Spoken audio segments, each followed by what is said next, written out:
You've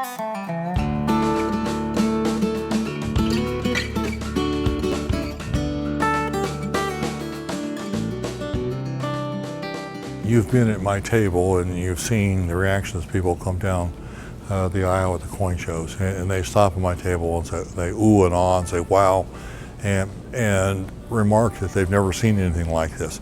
And tone copper can be very beautiful, and yet most people think of copper, they think in terms of red or brown. They don't realize that some of the proof coins, because of the fact they were stored in envelopes and left in envelopes for many, many years, took on beautiful colors. Back when I was a young collector, I remember when the dealers would advertise them as iridescent proofs. But we've kind of gotten away from the iridescent adjective now, but still there are toned Indian pennies that are red, some that are orange, some that are green, some that are blue, they're all different colors, and because of the way they were stored. And they're just dramatically beautiful, and yet most people don't know they exist because there aren't that many of them. Copper is not a highly reactive metal such as silver would be, and so it takes a lot longer time to achieve the attractive toning than you would get on a silver coin. What I found was that, first of all, when people see those coins, they fall in love with them. So as a dealer many years ago, when I was running monthly price lists, I would buy a toned Indian penny anytime I could find it, because I would tell my customers it was the cheapest neat coin they could buy. They should just buy them and put them away. Well, after a while I started saying, well, Larry, if you really believe that, which I did, you should just put them away for yourself too.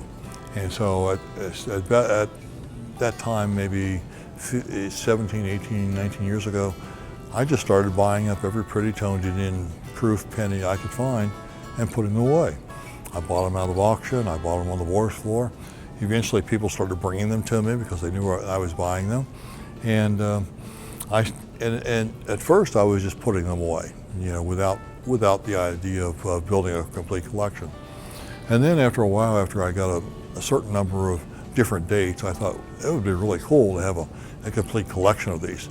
And but at the same time, I didn't think that I actually would ever live long enough to do it, because I just figured there was probably some dates in the 1860s or 1870s that I would never find.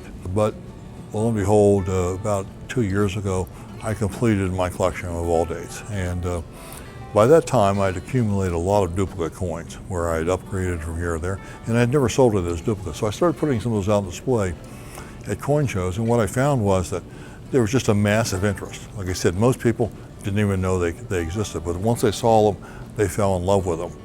It's the only area of numismatics where a beautifully toned coin sells for less than an untoned coin. Everywhere else, you read about the beautifully toned coins setting record prices, whether that's in commemoratives or silver dollars or type coins or whatever. The coins with a great eye appeal tend to bring much higher prices. Whereas in the copper coins, there's so much emphasis on red that red coins have been pushed to very high prices, and the beautifully toned coins have languished. And so I think that's a tremendous opportunity for people to buy great coins at considerably less prices. I tell people when they look at certain Indian pennies, in my case, if I price one, say at $3,000, and they look at that and it sounds like a lot because price sheets are so low. But I tell them, well, that's a date where there were barber dimes, barber quarters, and barber halves made. And I can probably, over the course of a year, find you 100 barber dimes, quarters, or halves of that date with pretty toning, because they come beautifully toned. And you're going to pay more than $3,000 for every one of those, without hesitation. But I might, in a year, not be able to find you one single penny like that. So on a comparative basis, I think they're still very undervalued. They're just gorgeous to look at. If you look at the populations, we're so conditioned now to looking at the PCGS population and saying, oh, there's only 50 of these coins, that's a low pop coin. Well, you look at a lot of these pennies, there's only 4 or 5 of these coins.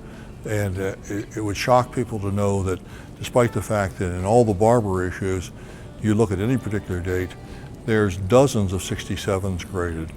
And if you look at the proof Indian pennies, you'll find that almost half of the series, there isn't a single MS or proof 67 coin graded, other than just the 2 or 3 dates that come particularly nice.